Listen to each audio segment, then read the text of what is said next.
परम आदरणीय प्रधानाचार्य महोदय, आज के कार्यक्रम के मुख्य अतिथि श्री सत्यानंद शर्मा जी एवं अन्य अतिथि और जो सभा में उपस्थित अध्यापकगण और प्यारे बच्चों, राष्ट्रीय आविष्कार अभियान के अंतर्गत आज हमारे विद्यालय राष्ट्रीय वरिष्ठ माध्यमिक पाठशाला चिखर में स्कूल मेंटरिंग अर्थात विद्यालय मार्गदर्शक कार्यक्रम का आयोजन किया जा रहा है। मुझे आप सबको ये बताते हुए अत्यंत खुशी हो रही है कि आज हमारे बीच एक महान व्यक्तित्व श्री सत्यानंद शर्मा जी उपस्थित हैं। श्री सत्यानंद शर्मा जी ने स्नातक तथा स्नातकोत्तर तक की शिक्षा ग्रहण की है एवं पिछले 15 वर्षों से शिक्षा एवं स्वच्छता के क्षेत्र में अनवरत अपनी सेवाएं प्रदान कर रहे हैं। वे अनेक भाषाओं के ज्ञाता हैं और शिक्षा क्रांति नाम से एक एनजीओ गैर सरकारी संगठन चला रहे हैं। वे समय समय पर विभिन्न स्कूलों में विद्यार्थियों को नैतिक मूल्यों के विषय में जागरूक करके उनके चरित्र निर्माण में अपनी एक अहम भूमिका निभा रहे हैं। हम सभी आज भाग्यशाली हैं जो आज श्री सत्यानंद शर्मा जी हमारे बीच उपस्थित हैं। मैं उनसे आग्रह करती हूँ कि वे मंच पर आएं और हमारा एवं हमारे विद्यार्थियों का मार्गदर्शन करें।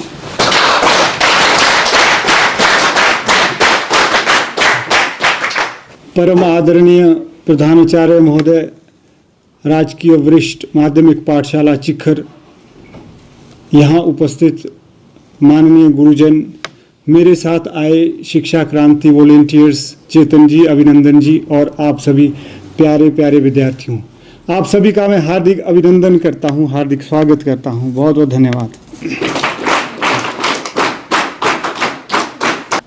प्रिंसिपल सर, मेरा सौभाग्य है कि मैं जिस स्कूल से पढ़ा आज वहाँ मुझे बुलाया गया है एक लेक्चर के लिए। सचमुच I feel elated and nothing could be more honourable to me than to be invited as chief guest by the school from where I completed my primary education. हाथ खड़े करो जिन्होंने पास्ट में कभी गलती से खुले में कचरा फेंका हो, कुछ खाया और अपशिष्ट पदार्थ यहाँ वहाँ फेंक दिया। हाथ खड़े करो। शाबाश, गुड, अच्छा है। बच्चे मन के सच्चे, शाबाश शाबाश। Clapping for all of you, सच बोलने के लिए, कचरा फैलाने के लिए। अब मुझे आपसे यह प्रॉमिस चाहिए कि आज के बाद आप कभी कचरा खुले में नहीं फैलाएंगे। आप क्या सभी प्रॉमिस करते हैं? Yes sir. पक्का promise? Yes sir.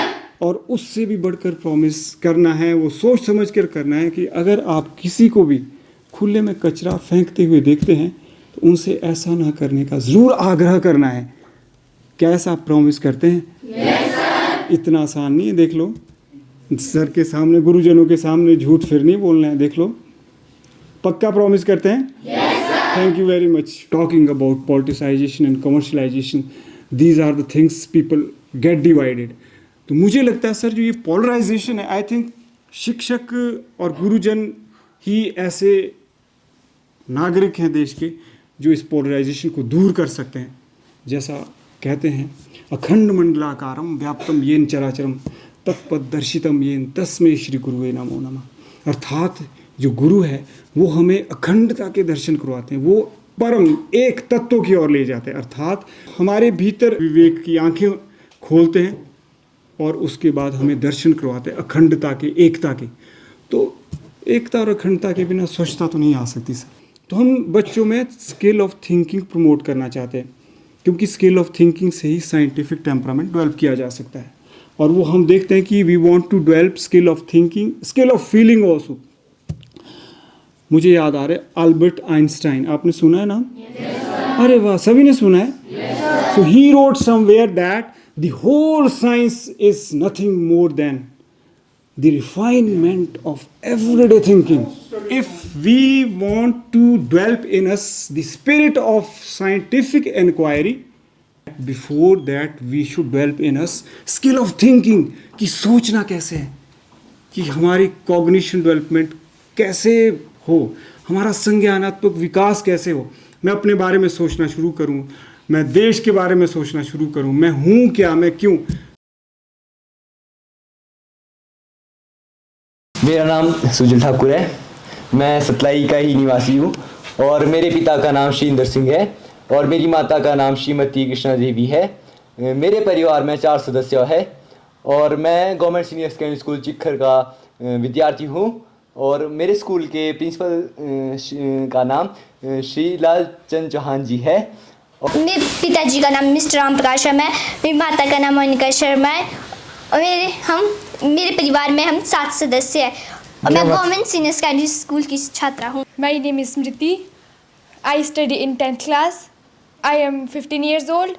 My father is a farmer. My mother is a housewife. My hobby is playing and I want to be a doctor. Thank you. Sir, पर्यावरण क्या है? जो हमें जीवनदायिनी सामग्री देता है, यानी जो हमारी लाइफ को सस्टेन करती है, सारी चीज़ें पर्यावरण में आती है। हमारे को अपने विचार प्रकट करने हैं, तो मतलब किसी मतलब हमारे समाज के लिए कुछ जो करना है, तो हमें अपने विचार कैसे प्रकट करने हैं वो बता सकते हैं। अपने देश को डेवलपमेंट करने के लिए हमें क्या करना है? अगर आप देश की सेवा करना चाहते हो तो सबसे पहले स्वयं की सेवा करो। Skill self to serve society. If you do not know how to serve yourself, you cannot serve society. The first thing that we teach in the institute, when students come, we take them to cleanliness campaigns. We ask them to clean the messy spots in the public places. जो dirt होती है ना, उसको साफ करवाते हैं. But at the same time, we teach them how to clean their mental blocks to thinking, creative thinking, skills. कि आपने सबसे पहले स्वयं से जुड़ना है. आत्मनो मोक्षार्थम जगत हिताय च, यानी जो मनुष्य स्वयं के हित की सोच सकता है, सर्वहित की भी वही सोच सकता है। इसीलिए सबसे पहले आपने क्या करना है, अगर आप सचमुच समाज सेवा करना चाहते तो सबसे पहले अपनी सेवा करो। आप देखो ना, आप क्यों पढ़ रहे, सबके आप अपने लक्ष्य होने चाहिए। मैंने आपसे कहा कि सबके आप अपने एम है कि नहीं है? पक्के एम है, सबका आप अपना गोल होना चाहिए। जब आपका एम होगा, when you have personal goal, only then you can have universal goal. That's it. Skills है ना, उनको हम कैसे बढ़ा सकते हैं, किस वे में बढ़ा सकते हैं? सबसे पहले शुरुआत करो सॉफ्ट स्किल से। सॉफ्ट स्किल का मतलब है कि आपने जो भाषा है ना, हिंदी और अंग्रेज़ी, वो भाषा ज़रूर सीखनी है। जो आपको अंग्रेज़ी और हिंदी पढ़ाते हैं उनसे प्रश्न पूछो, उनसे इंटरेक्ट करो और साथ ही साथ जो बेसिक्स है ना, बेसिक्स ग्रामर की ओर ज़रूर ध्यान दो। अगर आप भाषा से, लिंग्विस्टिक स्किल से आगे बढ़ गए, आई एम श्योर दूसरी स्किल्स खुद व खुद आएगी, क्योंकि communication skill is the mother of all skills. ये सॉफ्ट स्किल है, इसी स्किल से आपको थिंकिंग स्किल्स भी आएगी और फीलिंग स्किल्स भी आएगी। जिस प्रकार से अभी मैं थोड़ी देर पहले कह रहा था कि आपको आर्ट ऑफ थिंकिंग सीखना है, स्किल ऑफ थिंकिंग भी सीखनी है और स्किल ऑफ फीलिंग भी सीखनी है। सर, मेरा एक क्वेश्चन है कि हम मतलब जो हमारे को बोलने में, स्टेज पर जाने में डर लगता है, स्टेज ऑफ फोबिया जो है, उसे हम कैसे ख़त्म कर सकते हैं? ज्ञान हर जगह है। कमी किस चीज़ की है कि जो सौ ज्ञान है, जागृति है, अवेयरनेस है, अवेकनिंग है। You have to awaken the spirit to learning, उस चीज़ की कमी है। जैसे आपके पास ज्ञान आता है ना, सबसे पहले तो अब मैं यहाँ खड़ा हूँ आपके सामने, क्यों यहाँ पे स्टेज फियर मेरे में नहीं है? बताओ कि मेरे को ज्ञान है कि मैंने क्या बोलना है, लेकिन साथ ही साथ मैंने उस ज्ञान को आचरण में भी ढाला है। हम अक्सर कहते हैं कि सबसे स्टूडेंट से भी और टीचर से भी कि आप 3-4 चीज़ें आपने ध्यान में रखनी है: अध्ययन, चिंतन मनन और फिर आचरण। यानी पहले आपने अध्ययन, यहाँ से क्या सुनना है, क्या देखना है, और फिर उसके बाद चिंतन मनन करना है और फिर जो आपने सीखा है उसको आचरण में ढालना है। अगर आपने ये 3-4 चीज़ें सीख ली, मुझे नहीं लगता कि कोई दुनिया की ताकत आपको रोक सके स्टेज में आगे जाने के लिए। हम उम्मीद करते हैं कि ये बच्चे आपके इन बहुमूल्य विचारों को अपने निजी जीवन में और अपने सामाजिक जीवन में और उसके साथ साथ अपने शैक्षणिक जीवन में भी इन मूल्यों को जो है ज़रूर अवतरित करेंगे। अब मैं मंच पर बुलाना चाहूँगा स्थानीय विद्यालय के प्रधानाचार्य जी को कि वो आए और अपने जो बहुमूल्य विचार हैं आज के इस आयोजन के भी और मुख्य अतिथि के यहाँ पर पहुँचने पर उनका धन्यवाद करने के लिए भी प्लीज़ जोरदार तालियों से स्वागत कीजिए प्रधानमंत्री महोदय जी का कि वो अपने विचारों को। RRA राष्ट्रीय आविष्कार अभियान का जो कार्यक्रम था,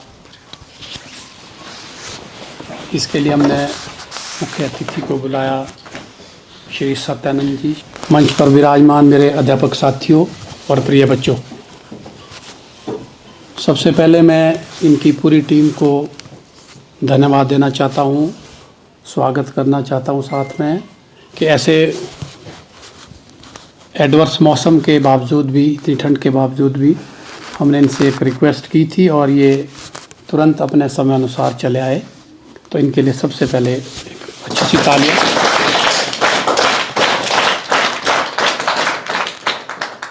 वैसे तो ये राष्ट्रीय आविष्कार अभियान है, साइंटिफिक टेम्परामेंट मैंने पहले भी बोला था कि ये ज़्यादातर जो है इसका जो फोकस है, इन्फेसिस है, वो वैज्ञानिक अप्रोच की तरफ है, साइंटिफिक टेम्परामेंट को डेवलप करने के लिए है।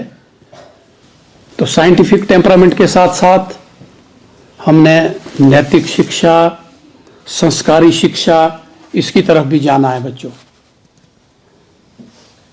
साइंटिफिक टेम्परामेंट या जो हमारा टेक्नोलॉजी बेस्ड जो विज्ञान है, वो तभी फलेगा फूलेगा अगर हमारी सांस्कृतिक वैल्यू हमारे अंदर रहेगी, हम उसका तभी अच्छे से उपयोग कर पाएंगे ये वैज्ञानिक अप्रोच का। शर्मा जी ने मुझसे पहले बोला था कि ये एक चाकू की तरह है, अगर ये चाकू डाकू के हाथ में लग जाएगा तो जो हमारी वैज्ञानिक जो अप्रोच है वो भी गलत दिशा में चली जाएगी।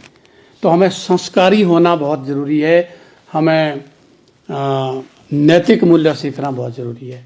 तो इन्होंने बड़े हल्के फुल्के शब्द में, बहुत लाइटर वे में सारी चीज़ें क्लियर कर दी कि हमें संस्कृति से जुड़े रहना है, हमें अपने मॉरल वैल्यू नहीं खोना है, सफाई रखना है। जो स्वच्छता अभियान पर बोल रहे हैं, ये अंदर की स्वच्छता और बाहर की स्वच्छता, सारी चीज़ें इन्होंने पहले ही क्लियर कर दी। अब जहाँ तक मैं इनकी बात कर रहा हूँ, ये इन्होंने 2008-9 की बात कर रहे हैं कि तब से इन्होंने स्वच्छता अभियान शुरू कर दिया था। और हमारे देश में आधिकारिक तौर पे हमारे माननीय प्रधानमंत्री मोदी जी 2014 में आए, तब से ऑफिशियल तौर पे जो स्वच्छता अभियान है देश में तब चला। तो इनकी सोच को दाद देनी होगी कि इन्होंने 2008-9 में ही स्वच्छता के ऊपर इतना काम कर दिया। तो ये वर्थ एप्रिशिएबल है, इनका स्टेप जो है प्रशंसा का पात्र है कि इनकी सोच तब से ही डेवलप हो गई थी। अभी मेरे से बात भी हो रही थी, कहते लोग हंसते थे और इंस्टीट्यूशन में जाते हंसते थे कि यार स्वच्छता हो जानी है, ऐसे ही थोड़ी नहीं हो जानी, हो जाता है। और आज वाकई ही सब जुड़े हैं स्वच्छता से, क्लीनलीनेस, सब जुड़े हैं, अंदर की स्वच्छता, बाहर की स्वच्छता, विचारों की स्वच्छता। और इन्होंने बहुत सारी बातें बड़े अच्छे ढंग से बोली है कि पहले हमें अपने को वर्थ होना पड़ेगा, जिसको बोलते हैं ना चैरिटी बिगिंस एट होम, वो वाली जो कहावत है बड़ी चरितार्थ कर रहे हैं ये, कि पहले हमने अपना वर्थ देखना है, हमें अपने टारगेट अचीव करने हैं। और परोपकार ऐसे ही नहीं हो जाता, पहले खुद बनना पड़ता, पहले अपना उद्देश्य पूरा करना पड़ता, अपने ज़िंदगी में जो भी बनना है पहले पर वर्थ होना पड़ेगा, तब जाके आप समाज कल्याण कर पाएंगे, समाज कार्य में तब आप भागीदार कर पाएंगे। पहले खुद को तो अपने पाँव पे खड़ा होना है, तो उसके लिए हमें पढ़ाई लिखाई करनी पड़ेगी, संस्कार डेवलप करने पड़ेंगे, नैतिक शिक्षा रखनी पड़ेगी, नैतिक वैल्यू को इनकलकेट करना पड़ेगा। ठीक है ना बच्चों? तो तभी हम सही दिशा में, सीधी डायरेक्शन में जा सकते हैं। तो बोलने को तो काफ़ी सारी चीज़ें हैं बच्चे, जैसे कि RA के आज हमारा पहला फेज़ है, इसके बाद हमारे क्विज़ होंगे या साइंटिफिक चीज़ों पे भी बात होगी। पर आज का विशेष जो हमारा ये सत्र था, संस्कृति पे, मॉरल वैल्यू पे, स्वच्छता पे, कम्युनिकेशन स्किल पे, इन्होंने ठीक बोला कि फोबिया कैसे दूर हो सकता है। सबसे पहले आप स्टेज पे जाएंगे, आपको जो बोलना है या जिस भी बारे में बोलना है उसकी नॉलेज होनी चाहिए, ज्ञान होना चाहिए। अगर आपके पास कोई ज्ञान ही नहीं होगा, यहाँ खड़े होकर क्या बोलेंगे आप? ठीक है ना? नॉलेज, ज्ञान, जानकारी, अवेयरनेस के मैंने ये बोलना है। ठीक है? और दूसरा इन्होंने बहुत अच्छी बात बोली कि अपने को भी ढालना होगा। जो वक्ता है, अंदर से बात कब आती है? जब आप उसको फॉलो करते हैं, अपने जीवन में फॉलो करते हैं। भाषण तो नेता लोग भी बहुत देते हैं, अंदर से जो बात आती है, अंदर से जो फीलिंग आती है वो तभी आएगी अगर ज़िंदगी में आप उसको फॉलो करते हैं। उपदेश देना बहुत आसान है, आप उसको फॉलो भी करते हैं। अगर आप उसको जीते हैं, फॉलो करते हैं, तो उपदेश भी तभी निकलेंगे और तभी बढ़िया वो उपदेश आगे फलीभूत भी होंगे। प्रीवियस गवर्नमेंट ने एक कार्यक्रम चलाया था, मेरे स्कूल से निकले मोती। तो ये सच्ची वाकई ही ये मोती है, ये हीरा मोती है और ये इतने ज्ञान गुण के सागर है, ज्ञान के सागर है। और मज़े की बात है कि इस स्कूल में पढ़े हुए हैं ये पहले वाले उसमें भी फिट बैठ गए। दूसरा, अब दूसरी गवर्नमेंट ने अब चलाया है कि अपना विद्यालय एडॉप्शन प्रोग्राम, स्टेज नंबर 2 है, उसमें भी फिट हो रहे हैं ये। इन्होंने प्रॉमिस किया है कि मैं इस स्कूल को एडॉप्ट करूँगा, अपनी नैतिक शिक्षाएं दूंगा, अपनी जो भी बन पाएगा वो आपको समय समय पे ज़रूर देंगे। हम इनको और भी बुलाते रहेंगे, 1-2 बार इनको कष्ट देंगे। तो उम्मीद करते हैं कि ये हमारी रिक्वेस्ट को जो है ज़रूर स्वीकार करेंगे और आपसे आने वाले समय में कभी और जो है मिलने का ज़रूर अवसर प्रदान करेंगे और अपनी अच्छी अच्छी बातें बताएंगे। आज थोड़ा समय का अभाव भी है, मौसम भी एडवर्स चल रहा है, तो आने वाले समय में ज़रूर हम इनको बुलाएंगे। तो मैं ज़्यादा ना बोलता हुआ इन्हीं अपने शब्दों को विराम देता हूँ। एक बार इनका धन्यवाद करता हूँ कि ये हमारे स्कूल में है। Thank you.